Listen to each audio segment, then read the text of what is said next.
Halo, pejuang makan pedas yang lagi puasa sambel. Yo, coba bayangin penderitaan ini.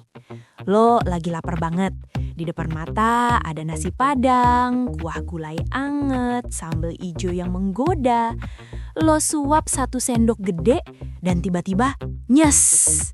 Rasa perih yang tajam banget nyerang mulut lo. Rasanya kayak disilet, kayak ditetesin jeruk nipis, kayak disundut rokok. Lo langsung diem, mata berair, nafsu makan hilang. Ternyata ada kawah putih kecil di bibir dalam atau lidah lo. Sariawan. Makhluk kecil ini ukurannya cuma beberapa milimeter, tapi efek rusaknya luar biasa. Ngomong susah, makan susah, senyum pun sakit. Dan reaksi standar orang tua apa? Itu kurang vitamin C, minum jus jeruk sana. Atau itu panas dalam, minum larutan. Kita nurut, kita minum jus jeruk yang asem banget dan bikin sariawan makin perih.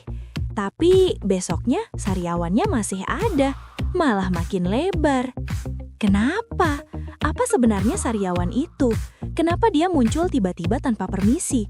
Dan kenapa rasanya sakit banget, padahal lukanya kecil? Selamat datang di Baru Tahu. Dan hari ini kita bakal bedah tuntas misteri kawah putih di mulut kita yang bikin hidup gak tenang. Siap-siap, spoiler alert, sariawan itu kompleks. Dan salah satu penyebab utamanya mungkin ada di kamar mandi lo sekarang. Bagian 1. Apa itu kawah putih? Stomatitis aftosa. Ini baru tahu momen pertama lo. Sariawan, nama medisnya stomatitis aftosa, itu sebenarnya adalah luka terbuka atau ulcer. Lapisan pelindung atau selaput lendir di mulut lo jebol, sehingga ujung-ujung syaraf di bawahnya jadi telanjang. Makanya pas kena kuah pedes, kena garam, atau kena sikat gigi, syaraf telanjang itu langsung teriak sakit. Terus, kenapa warnanya putih kuning di tengah dan merah di pinggirnya? Yang merah itu adalah peradangan atau inflamasi. Tubuh lo lagi ngirim darah ke sana buat perang. Yang putih kuning di tengah itu bukan nanah, itu adalah fibrin, protein khusus yang dibikin tubuh buat nambah luka sementara, kayak perban alami.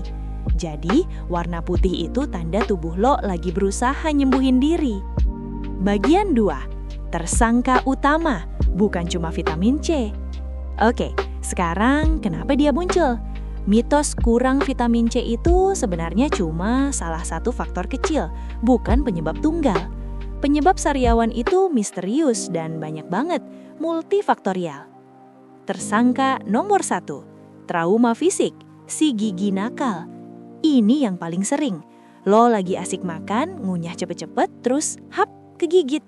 Bibir atau lidah lo sendiri kejepit di antara gigi. Luka. Nah, luka gigitan ini seringkali nggak sembuh biasa, tapi malah bermutasi jadi sariawan. Kenapa? Karena mulut kita itu kotor, penuh bakteri. Luka dikit aja bisa jadi infeksi lokal dan memicu sariawan. Atau gara-gara kawat gigi atau behel yang tajam, atau sikat gigi kepleset. Tersangka nomor 2, stres dan hormon, sistem imun bingung. Pernah nyadar nggak, sariawan sering muncul pas lo lagi ujian, atau lagi dikejar deadline, atau buat cewek pas lagi mau dapet atau haid. Itu bukan kebetulan. Pas lo stres, sistem imun lo jadi kacau. Kadang sistem imun lo jadi lebay atau hiperaktif, dan malah nyerang sel-sel di mulut lo sendiri. Sariawan dalam beberapa kasus adalah bentuk autoimun ringan. Tubuh lo nyerang mulut lo sendiri. Bagian 3. Si pengkhianat di kamar mandi lo, SLS.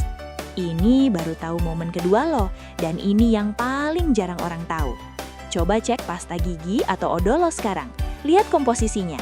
Cari tulisan sodium lauryl sulfat atau SLS. SLS itu apa?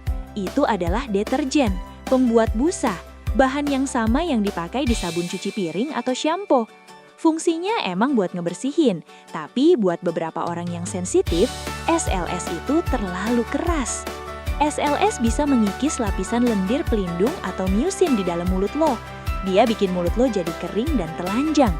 Akibatnya, jaringan mulut lo jadi gampang iritasi. Kena gesek dikit, luka, sariawan.